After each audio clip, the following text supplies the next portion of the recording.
ಕವಿ ದೇವು ಮಾಕೊಂಡ ಅವರ ನೀರ ಸುಟ್ಟ ಸೂರ್ಯ ಕವನ ಸಂಕಲನದಿಂದ ಕವಿತೆಯ ಶೀರ್ಷಿಕೆ ಕವಿ.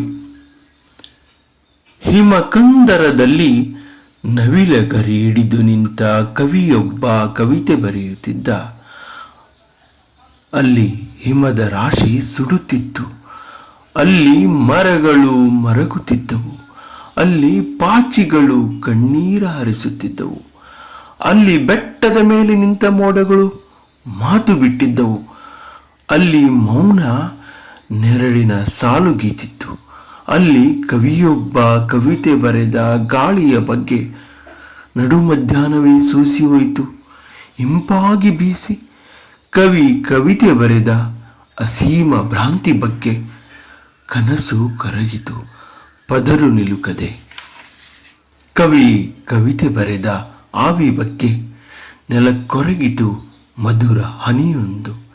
ಕವಿ ಕವಿತೆ ಬರೆದ ದುಂಬಿ ಬಗ್ಗೆ. ಸಿಹಿಜೇನೆ ಇತ್ತು, ಆರಿ ಹೋಯಿತು. ಕವಿ ಕವಿತೆ ಬರೆದ ನವಿಲ ಬಗ್ಗೆ. ಗರಿ ಬಿಚ್ಚಿ ಕುಣಿತು, ಪುಕ್ಕ ನೆಲಕ್ಕೆ ತಾಗದೆ. ಕವಿ ಕವಿತೆ ಬರೆದ ಮುತ್ತಿನ ಗದ್ದುಗೆ ಬಗ್ಗೆ. ಮಳೆ ಬಂತು, ಹರುಷ ತಂತು ಮೂರು ಲೋಕಕ್ಕೆ. ಎಂತಹ ಅದ್ಭುತ ಕವಿತೆ! ಎಲ್ಲರೂ ಹೊಗಳಿದರು ಕವಿಯನ್ನು, ರಾಜಭಟರು ಆದಿಯಾಗಿ.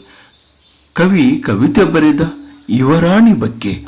ಅಧಿಕಾರ ಹಿಡಿದಳು, ಕುದುರೆ ಏರಿ ಮೆರೆದಳು.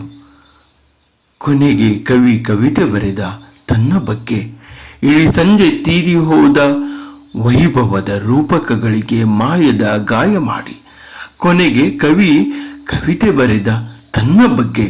ಇಳಿ ಸಂಜೆ ತೀರಿ ಹೋದ ವೈಭವದ ರೂಪಕಗಳಿಗೆ ಮಾಯದ ಗಾಯ ಮಾಡಿ. ಧನ್ಯವಾದಗಳು.